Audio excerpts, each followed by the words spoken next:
किसान गरीब क्यों है? क्योंकि किसान अपने खेतों में जो उपजाता है उसका उचित मूल्य नहीं मिलता है। अगर उचित मूल्य मिल जाए किसानों को अपने कृषि उत्पाद का तो उसकी गरीबी दूर हो जाएगी। इसलिए आज जो आंदोलनरत किसान हैं उनको मैं एक ही सुझाव देना चाहता हूँ कि वे टकराव के रास्ता छोड़ करके सरकार से केवल एक मांग करें, और वह मांग यह करना चाहिए कि हमें अपने कृषि उत्पादों का मूल्य तय करने का अधिकार मिलना चाहिए और एक कानूनी अधिकार मिलना चाहिए।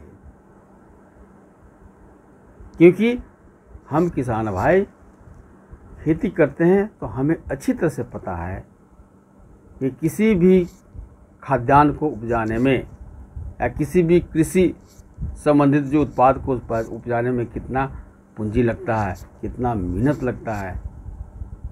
तो अगर किसानों को अपने कृषि उत्पाद का मूल्य तय करने का अधिकार मिल जाए, एक कानूनी गारंटी मिले कि चाहे जो भी परचेज करे, या प्राइवेट फार्म वाला खरीद करें या व्यापारी वर्ग खरीद करें या सरकार खरीद करें, किसानों के द्वारा जो तय किया हुआ उचित मूल्य उस पर तय खरीदे। और अगर उससे नीचे कोई खरीदता है तो उस पर कानूनी कार्रवाई करने का अधिकार किसानों को मिलना चाहिए। बाकी किसानों को जो 3 कानून सरकार लेकर के आई है उसको वापस करने के लिए अड़ियल रवैया नहीं अपनाना चाहिए, क्योंकि इससे सरकार का जो ईगो है ना वो हर्ट होता है। और ईगो किसी का हर्ट हो तो बर्दाश्त नहीं कर पाता है, तो इसलिए बीच की रास्ता अपनाना चाहिए। और जब इस केवल एक मांग को आप रखेंगे तो हम समझते हैं कि जन समर्थन मिलेगा। और आज नहीं कल सरकार को मानना पड़ेगा। और अगर सरकार नहीं मानती है तो उसका फजीहत होना अवश्यंभावी है। तो किसान भाइयों, मैं मनोज कुमार प्रोटिस्ट, जो प्रौत अर्थ दर्शन है, श्री प्रभात रंजन सरकार ने जो लिखा है, जो अभी जो वर्तमान स्थिति है उसमें प्रौत का जो कृषि अर्थ दर्शन है वो बहुत ही समसामयिक है और बहुत अच्छा है। उसके आधार पर हमने जो मंथन और चिंतन किया उसका निचोड़ यह है, तत्काल समस्या का समाधान इस माध्यम से हो सकता है।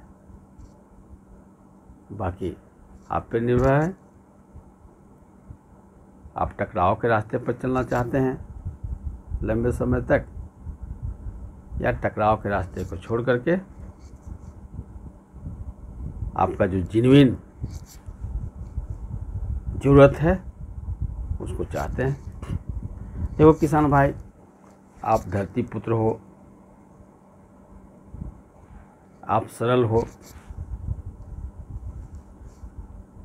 आपके अंदर किसी तरह का छल कपट नहीं है।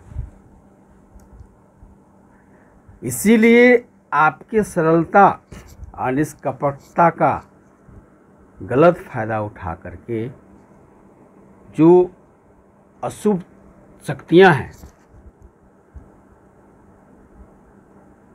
जो आपके आड़ में अपना उल्लू सीधा करना चाहते हैं, वो आपको आगे करके आपको मरवा करके उल्लू सीधा कर लेंगे और अंत में आपको कुछ नहीं मिलेगा। इसलिए थोड़ा सा अपने बुद्धि पर जोर लगाइए, अपने विवेक का इस्तेमाल कीजिए, और मैं जो सुझाव दे रहा हूँ इसका डिमांड करें। धन्यवाद, नमस्कार।